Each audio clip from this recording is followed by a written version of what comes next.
大家好，开始今天的分享之前，希望你能给人间烟火点个订阅，我将会分享更多优质的内容。离婚分了上亿家产的那天，我妈打来电话说弟媳怀孕了，我带着上万的高端补品，给弟媳准备了个10万的金镯子，准备回老家过清闲的单身富婆生活。家庭聚会上，我开玩笑说自己被净身出户离婚了，没想到弟媳瞬间翻了个白眼：“姐，那你这是被退回娘家了？可是我现在刚怀孕，胎相不稳定，家里人太多回，影响我养胎。”她带着我刚送的金镯子：“姐，家里不养闲人的，如果你要回娘家住，那也是要交房租和生活费的。我和你弟弟日子过得紧巴，不想你之前是阔太太，消费那么高，我们也养不起穷亲戚。”我冷笑一声，弟媳现在住的县城别墅都是我前夫买在我名下，离婚后分给我的，就连当初弟弟结婚的彩礼都是我妈求着我拿的80万。到底谁是穷亲戚？我和前夫的婚姻貌合神离，走到离婚这一步并不意外。我陪着他白手起家，也算是历经风雨的战友。离婚的财产分割，我们是完全没有任何争吵和撕逼。按照法律，我分走了共同财产的1半，所有资产加起来一共5亿9千万。做完这些财产分割后，我准备回老家过清闲的单身富婆生活，同时给家人都准备了上万的礼物，还特地给刚怀孕的弟媳准备了10万的金手镯和小10万的营养保健品。妈妈在接风的家族聚会上笑着问我为什么突然回老家，我拿出离婚证，开玩笑说：“妈，我陆之行离婚了，净身出户，以后可能都要回娘家住了。”没想到我妈脸色瞬间变了：“好端端的，你为什么就离婚了？还是净身出户？陆之行那么大的家产，你说不要就不要？”就连我弟都义愤填膺地说：“姐，你干嘛净身出户啊？姐夫那么多钱，你就不知道分点来我们用？”看着我妈气得一脸涨红的样子，我知道她是真的生气了。我当时还以为这是家人对我的关系，笑着随便胡诌了一句：“陆之行做了财产转移，自然分不到钱。妈，我以后回娘家住，你不会赶我走吧？”我妈低着头没说话，我弟媳却翻了个白眼，抢先开口了：“姐，那你这是被退回娘家了？你难道还要在家里常住？”我笑了笑：“怎么，慧慧这是不欢迎我？弟弟和弟媳结婚4年，之前有过2个孩子，但是弟媳的身体实在是太差，都没保住流产了。小县城有不少亲戚在背后说些风言风语。我当时在香港定居，多方了解到有个妇科调养老中医，还特地把弟媳接到香港调养身体。回县城不过半年，她就怀上了。我本来还挺为她开心，毕竟她也算是苦尽甘来了。可没想到我随口的一句话，弟媳瞬间变了脸色。她手腕上还戴着我刚送给她的金镯子，避开我的眼神说：“姐，可是我现在刚怀孕，胎相不稳定，家里人太多回，影响我养胎。更何况妈总说家里不养闲人的，如果你要回娘家住，那也是要交房租和生活费的。我和你弟弟日子过得紧巴，不想你之前是阔太太，消费那么高，我们也养不起穷亲戚。”他还想再说什么，我妈黑着脸赶紧阻止：“舒瑶，你别听慧慧瞎说，她就是被他妈那边的亲戚气到了，这孩子现在说胡话呢。舒瑶，你要是想回来住，随时都可以，别听慧慧说什么气话，要给什么房租。虽然我平时很少回老家，和弟媳的接触不多，但是我每次给家里买礼物，她的首饰包包我都没有缺过，所以我一直以为他是真心把我当姐姐的。我放下手里的红酒杯，轻笑一声：“慧慧，你这是什么意思？家里就多我一个人，有什么不方便的？而且我还是孩子的姑姑，你养胎我也会帮着一起照顾。而且我现在刚离婚，手里也没多余的钱，以后不会有什么高消费。”可弟媳直接放下筷子，不满地看着弟弟：“周燕，你倒是说句话呀！”我弟皱着眉，语气也不是多好：“姐，你离婚为什么一分钱都没分到？陆之行那么大个老板，凭什么这么对你？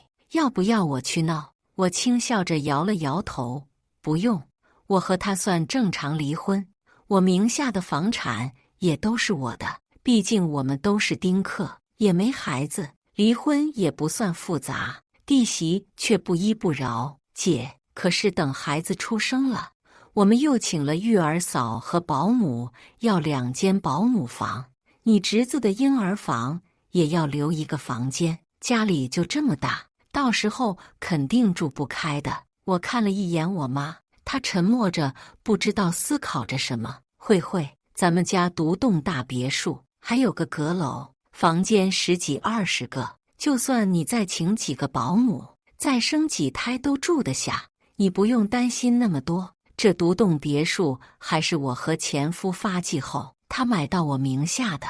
别墅在县城的富人区，地理位置优越，车库、游泳池、阁楼、花园，什么都有，空间非常大。他们3个人住在里面，连1/10都没住到。”可弟媳眼眶突然红了，眼泪大滴大滴的掉。我妈一看弟媳哭了，赶紧安慰道：“慧慧，你放心，我们不会委屈你和孩子，你这样哭对肚子里的孩子不好。”我沉默地看着，有些心烦。弟媳哽咽道：“产检的医生说，怀孕受激素影响，最容易情绪不稳定，要是不注意，很有可能孕期抑郁。我确实接受不了家里突然要多出来一个人，会让我很没有安全感。”她越说眼泪越多，我妈一个劲儿地安慰她，全然忘了顾及我这个亲生女儿。“慧慧，你先别考虑那么多，你姐还有套老房子，她也不是会一直住在家里的。”弟媳的情绪渐渐平稳下来：“姐，我没有别的意思，你看你现在离婚了，又要在我家常住，而且你手里也没什么钱。我们现在有了孩子，家里开销本来就不小了，你这一住下，我和周燕的经济压力更大了。姐，你亲生爸爸去世的早，当初可一直都是周燕的爸爸出钱养着你，从高中一直到供你上大学的所有开销，我们周姐也不欠你的。你现在一离婚，就回周家避难，说的好听是回娘家，说的不好听就是赖上周家了。”我冷眼看着，强压下心里的怒火，望了一眼我妈和继父周继军。继父看了弟媳一眼，皱着眉头，语气不满地呵斥道：“杨慧慧，你越说越离谱，我们周家什么时候轮到你做主了？”我妈看着我，欲言又止，最终无奈地收回给弟媳夹菜的手。弟媳被训斥一番，立马涨红了脸，气得泪眼汪汪。我弟脸色也不是很好，直接和继父吵起来：“爸，我才是你亲生的儿子，现在慧慧肚子里怀的可是你的亲孙子，你总是偏袒林姨的女儿。再说了，慧慧说的又没错。”继父脸色黑得不行，就连我妈也变了脸色。她把手里的筷子狠狠一摔，指着周燕怒骂道：“你和你媳妇都是没眼界的东西！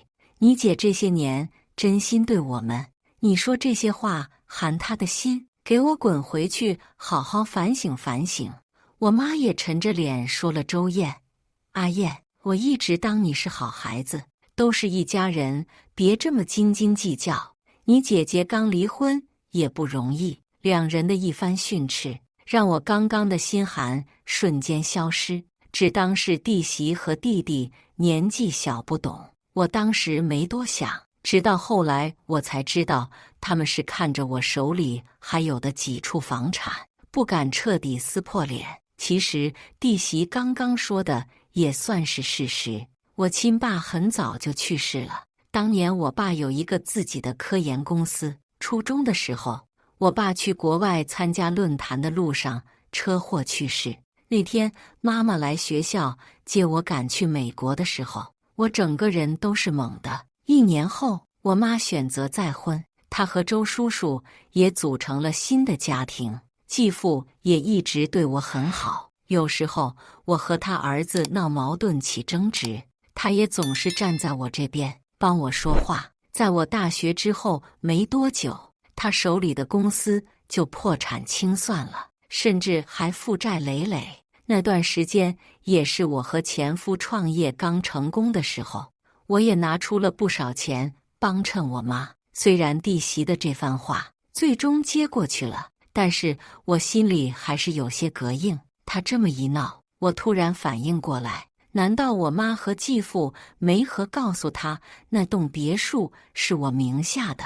当初这别墅买完，请了专业的装修团队管理。因为我也很少回老家，我妈提议说周燕结婚，暂时用我的别墅当婚房。她提议他们一家搬过去，也刚好能帮我打理那栋别墅。也说过，等我以后养老回老家要用的时候，他们会搬出去。我同意了。当时他和周叔手里的房子都还债了，我就妈妈一个至亲，我当然希望他能过得幸福轻松。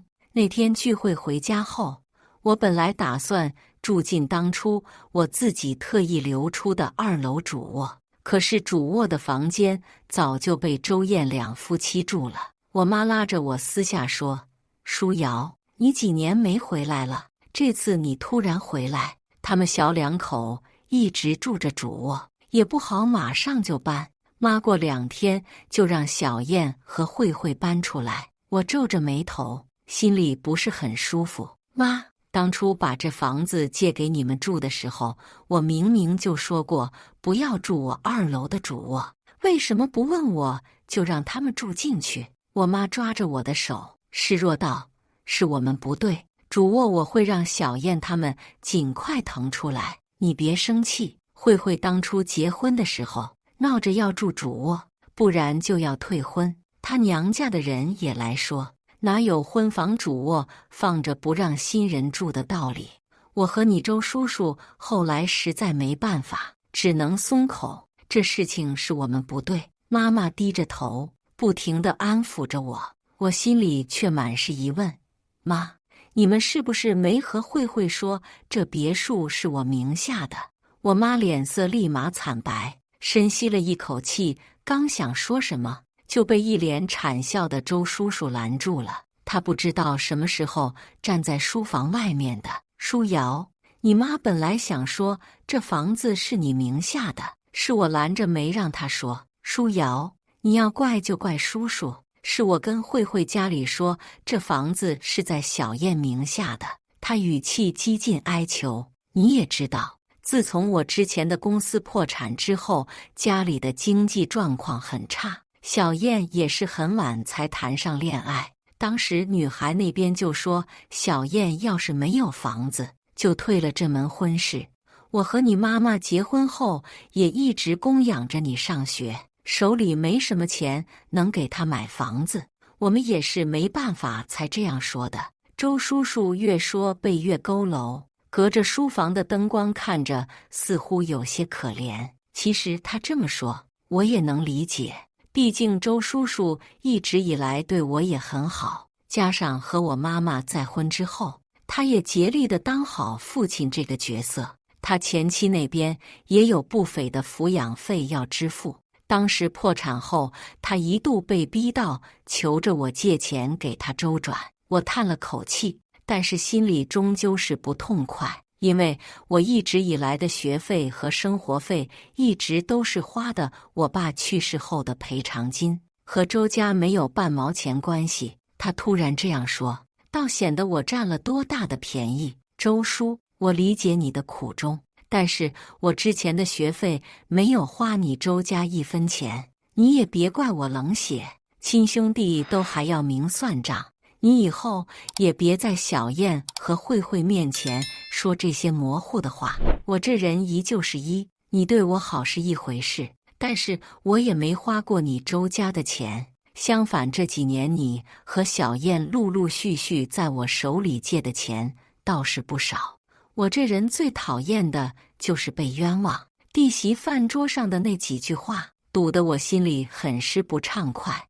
我的这番不近人情的话，让周叔叔和妈妈瞬间脸色都变了。他低垂着头，不知道在想什么，半握着拳，手上的青筋暴起。他们沉默。我看了看大变样的书房，轻轻敲了敲书桌道：“周叔，假的终究是假的，你们骗得了慧慧一时，骗不了她一辈子。我还是希望你和小燕早点和她说清楚。我现在离婚了以后，是肯定要长期回老家居住的，这别墅我也会收回来自己住。”听了我的安排，我妈猛地抬头，一双眼睛不可置信地看着我。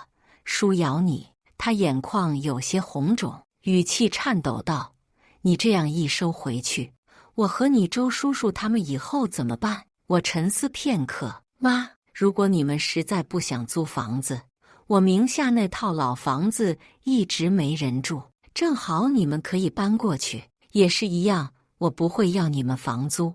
我们都是一家人，不计较那些。周叔叔轻咳一声，抬眸的瞬间，眼神一片冰冷。等我再想细看他的表情，他又是那一副温柔憨厚的表情。是，舒瑶说的也没错，这些年是我们打扰了你，我们会和小燕两夫妻说好处理好这件事。我妈愣在原地，还想再说什么，周叔叔拍了拍她的肩膀，带着她一起离开了书房。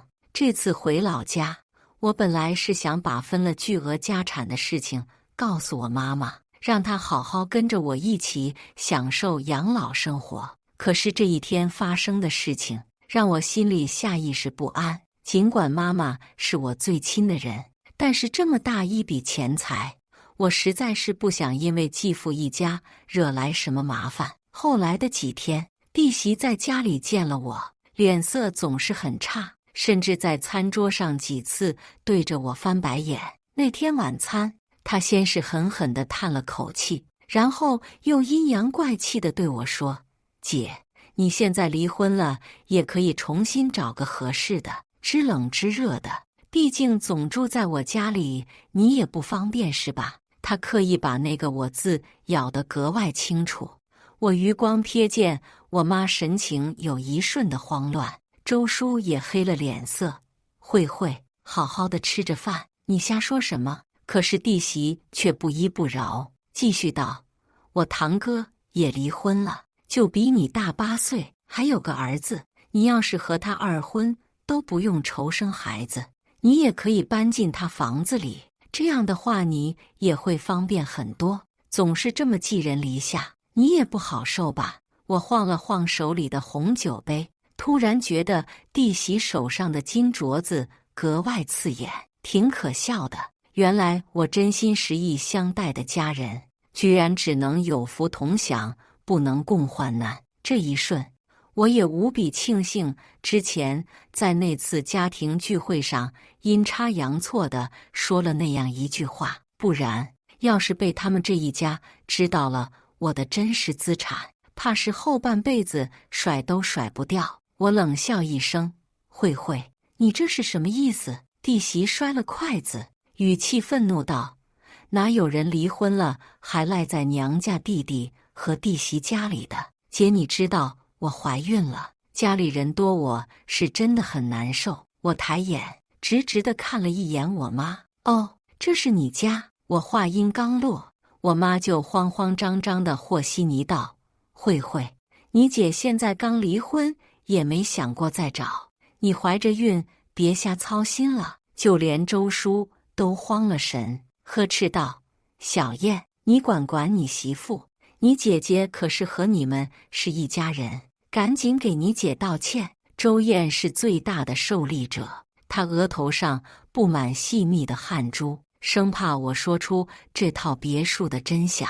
她连忙道歉，语气很是卑微：“姐，慧慧就是怀孕，脑子不清晰，她拎不清这些事的，你别和她计较。我向你道歉。”弟媳还想说什么，周燕使劲拽了拽她的衣角，总算安抚了下去。我放下筷子，冷眼看着饭桌上心思各异的家人，我越看越是觉得可笑。如果按照我以前的脾气，我早就把这套房子的真相说出去了。可是我到底是顾及我妈的感受，要是我不顾一切说出真相，闹得弟媳肚子里的孩子有个三长两短，那也不值得。我妈说过会好好处理这件事，我也只能强压下心里的怒火。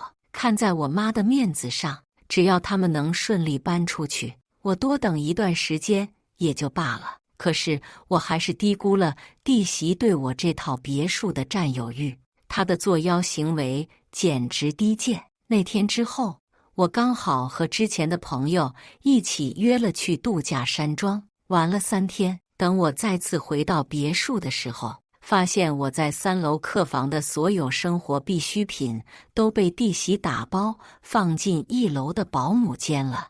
我一打开之前的房间门，弟媳背对着我，正在指挥一群装修工人在搬运婴儿床和爬垫，那模样趾高气昂极了。把这房间的床都搬出去扔了吧，毕竟被外人睡了不干净。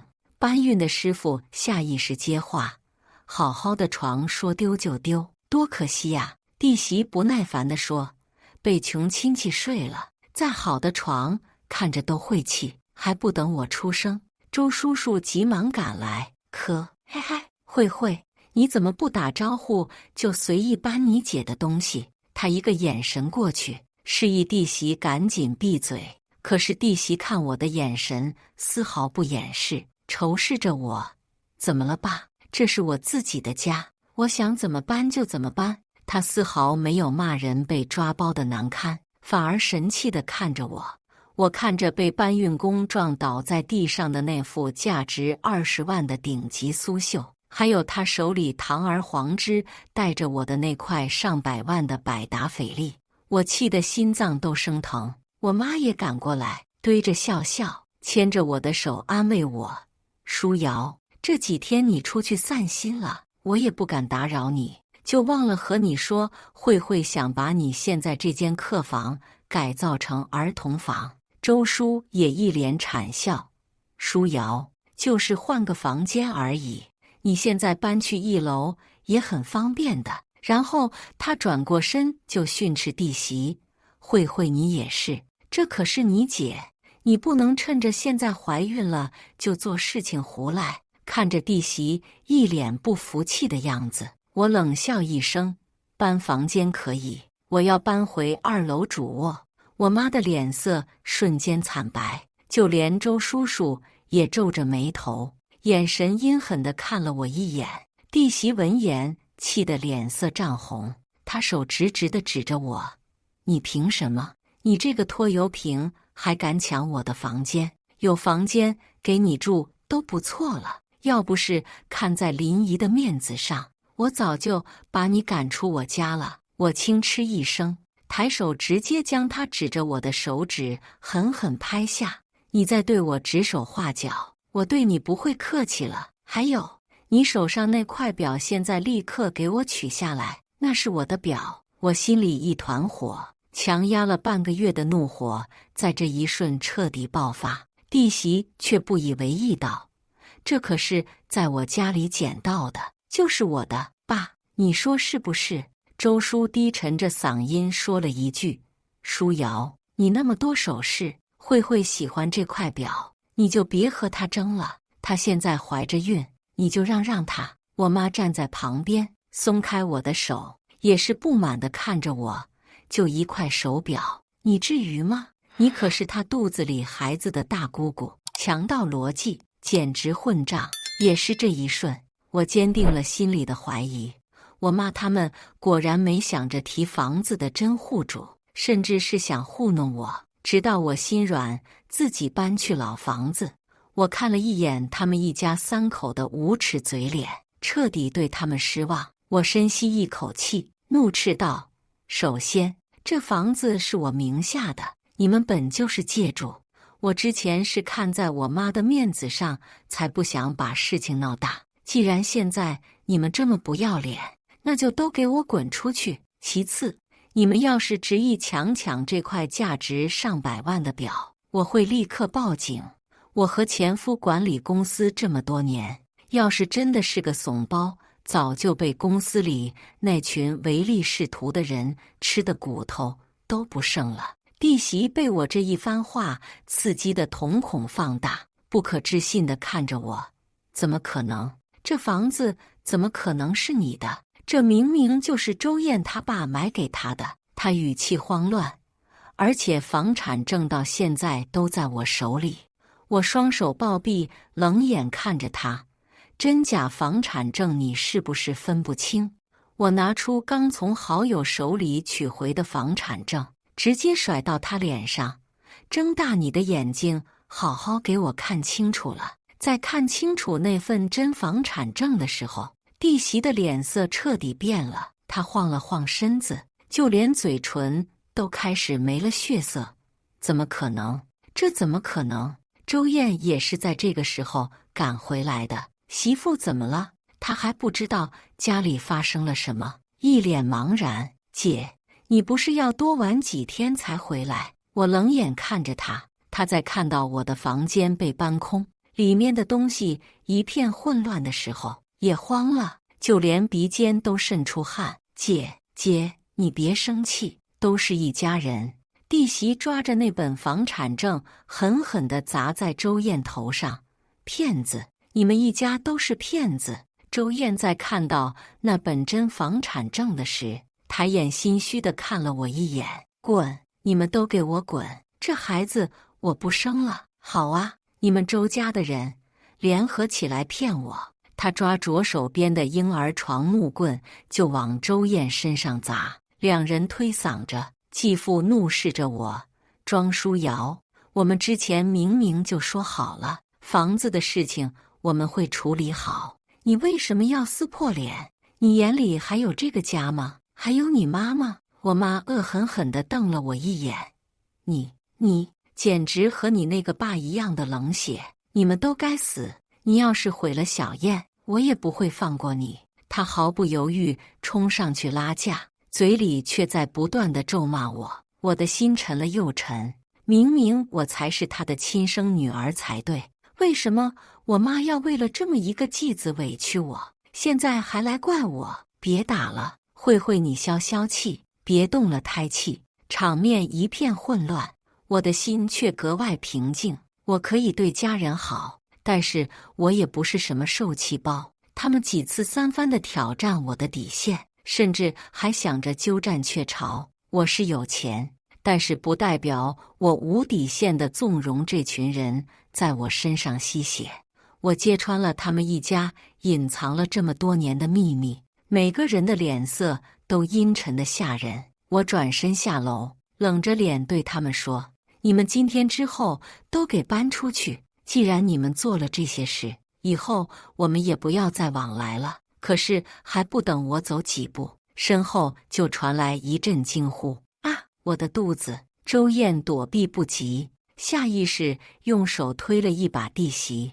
我回头刚好看见弟媳的肚子处狠狠砸在地上竖起的婴儿床框架上，这一推直接把她推倒在地。她捂着肚子蜷缩在地上哀嚎，弟媳流出一滩血迹。等救护车赶来的时候，她早已昏迷过去。继父下楼的时候，看向我的眼神像是淬了毒。第二天，我去了医院，才知道那个孩子终究是没保住。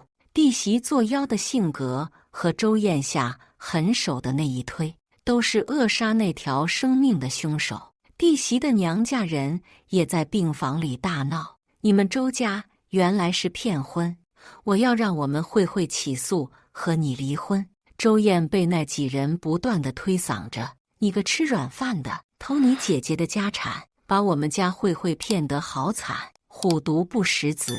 你这个畜生！慧慧怀着孕你还推她，你简直不是人！”他们骂着不解气，上手不断地抓扯周燕的头发和脸，甚至有人直接一巴掌扇在周燕脸上。继父低着头，只能听着他们一家的数落，不敢还手，更加不敢上前去帮自己儿子。医院病房外，我妈眼神狠狠地瞪了我一眼：“庄书瑶，你现在高兴了？”我不明所以，我反问：“我高兴什么？我有什么可高兴的？”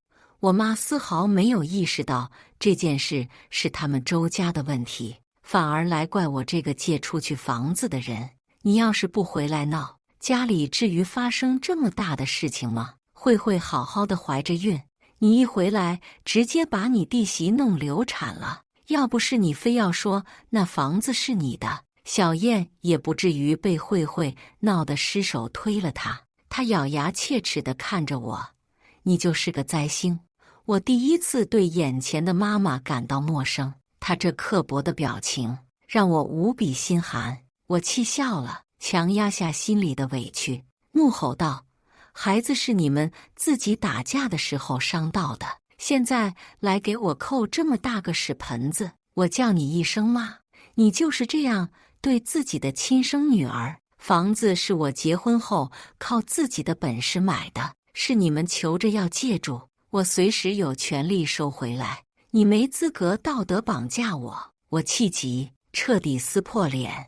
还有，我限你们这个月内就全都给我搬出去，不然我会报警说你们一家非法入室，强占民房。那天我直接将带去医院看望的营养品全都一股脑地扔进医院的垃圾桶。我又不是什么软柿子，他们一家捏了我一次又一次，还真当我是个被下堂的穷亲戚，简直是个笑话。也是那天之后，我心里的怀疑不断放大，直到那天，我将我一直开的车送去做年检，无意之间检测出来的东西让我头皮发麻，浑身都冒冷汗。庄书瑶女士吗？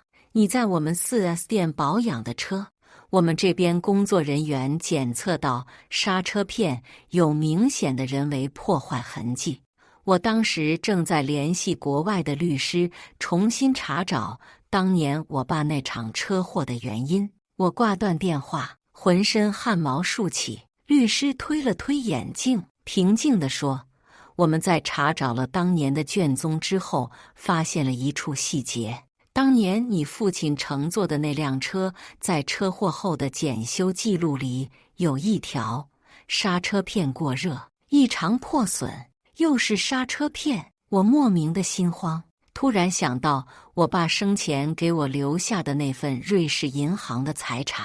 我打车赶回别墅地下室，之前装卸这栋别墅的时候，我特意留了一个地下室存放一些当时公司的机密文件。后来我和前夫的公司产业转移，那个带有密码的地下室就留了一些我珍藏的珠宝首饰和我爸当年给我留下的瑞士银行的那份资产证明。可是我刚踏入那个地下室，就听见里面有窸窸窣窣的声音。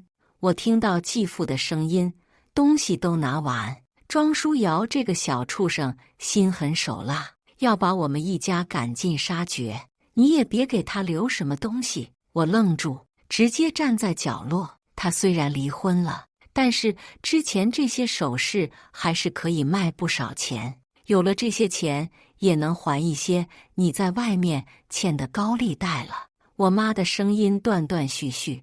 之前我让人去查的那个瑞士银行的资料，没想到老庄死之前给他这个女儿留了2000万。你跟了他这么多年，你也不知道吧？继父的冷笑一声。研究资料那个人说，只要庄书瑶死了，你作为唯一亲属有权直接继承那一份2000万的遗产，还有现在他名下这栋别墅，前前后后加起来都有4000多万了。我们小燕也不至于和老婆离婚了。我妈的声音有一瞬的迟疑。老庄当年死了也就算了，舒瑶也是我女儿。继父的却阴狠一笑：你别忘了，你还有小燕这个儿子。庄舒瑶现在也因为你强占他房子恨你了。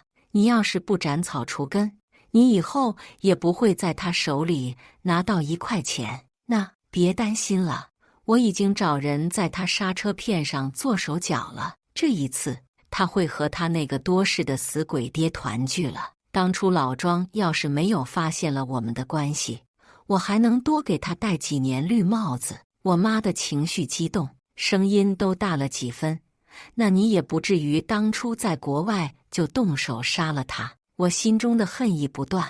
原来当年爸爸的死不是意外，是蓄谋已久的谋杀。继父怒斥一声：你别说了，赶紧拿了东西走吧，你女儿也快死了，到时候有你哭丧的时候。那一瞬，我脑海里闪过无数画面。难怪我妈对一个继子好的离谱，无条件地帮他还赌债，也难怪当初继父在接手爸爸的公司后不久宣告破产了。所有的这一切都让我毛骨悚然。我被这一番对话吓得心里发怵，即使早就猜到爸爸的去世有问题，也没想到这件事居然和妈妈有关系。我悄悄退出地下室，一路上眼泪不争气地往下流。怪不得周家的几人一直没有正式工作，却能在小县城过上奢靡的生活，都是靠卖掉我爸的公司之后，拿着那笔钱赌博大肆乱花。我颤抖着手拨通了报警电话，直到律师带着人赶来别墅之后，我才从一直躲着的花园里出来。警察来的时候，我妈还在和继父搜刮我别墅里其他的值钱的首饰挂画。不许动，有人举报你们非法入室抢劫。那天人赃并获，我妈被带走的时候还在叫嚣着：我是这户业主的母亲，你们抓错人了，我们是一家人。直到律师的一句：林女士，我的委托人庄舒瑶将起诉你关于15年前的一场车祸案，包括这次的入室抢劫案。继父被抓时，本来还一副无所谓的样子，直到他听到那场车祸被重新翻案，脸色惨白，瘫软在地。贱人，我早就说过你那个女儿不能留。我妈彻底慌了，腿软直接跪倒在地。后来律师带来的消息，我才知道，原来周燕自从继父卖了公司后，就拿着那笔钱跟着他爸一起进国内外各大赌场。难怪当初我前夫还疑惑，一个好好的科技公司怎么会突然破产，欠下一大笔债，真是可笑。我竟然从来没想过这些。我再次见到周燕的时候，她刚被高利贷催债的从郊外的一个地下赌场抓出来。姐，你是我亲姐，我求你了，你帮我还一下债，不多，就2000万。我踢开他抓着我腿的手，这点钱对你来说不多的。我听爸妈说你至少有5、6千万的资产。我冷笑一声，原来你早就知道我和你同母异父。周燕神色憔悴，跪着求我：姐，爸妈之前做的事情我都不知道，我求你了，这次帮帮我。我冷眼看着他苦苦挣扎。我那辆车的刹车片是你找人弄的吧？这些年，继父拿着那笔钱挥霍无度，将周燕彻底养成了个嗜赌成性的废物。父子俩欠下的赌债，一个比一个大。周燕瞳孔有一瞬的紧缩。不是我甩出那份早就调查后的证据。我今天来是劝你自首。我名下的别墅委托中介挂出去那天，弟媳找到我说：姐，我没想过霸占你房子。当初周燕一家骗我结婚，甚至拿了假的房产证骗我。她刚做完小月子，整个人看起来气色还不错。我平静地看着她，弟媳却没忍住哭了。姐，我也是鬼迷心窍，我知道你是对我好，是我辜负了你。我看着他，内心毫无波澜。这个世界就是这样，真心错过了就不会再有。我无愧于他，当然也不会再和他有任何往来。4个月后，我委托律师打的官司也胜诉了。继父涉嫌故意杀人案、恶意侵占、强占他人财产案，涉嫌聚众赌博、洗黑钱等，数罪并罚，判处无期徒刑。我妈作为从犯被判了4年。周燕身上的案子也不少，我起诉的她故意杀人未遂，也在我提供了充分的证据后胜诉了。她被判了10年，真够荒谬的。我从来没想过，我最亲的家人会为了钱财彻底撕破脸，甚至不惜谋财害命。我妈被收监之后，我也去监狱探视过。那天，我隔着监狱的玻璃，通过话筒对她说：“妈，当初我离婚回来的那天，我差一点就对你们说我分了5个亿的家产。”我妈隔着玻璃，眼球凸起，凹陷的脸颊瞬间变得狰狞。啊，庄书瑶，你这个小畜生！我叹气，轻笑一声。可能是我爸在天之灵，阴差阳错阻止了我对你们这群吸血鬼说真话。可是妈，我也是你的亲生女儿，为什么你要这么对我？甚至不惜和情人联合起来也要杀了我。我妈却低着头疯狂地大笑。她挂断电话，一双眼睛死死地看着我。原来亲情最终都抵不过利益，我这一生竟然也荒诞又可笑。以上就是今天分享的故事，大家有什么想说的、想吐槽的，欢迎在下方评论交流，也更希望能给人间烟火点个订阅，我将会分享更多优质的故事内容。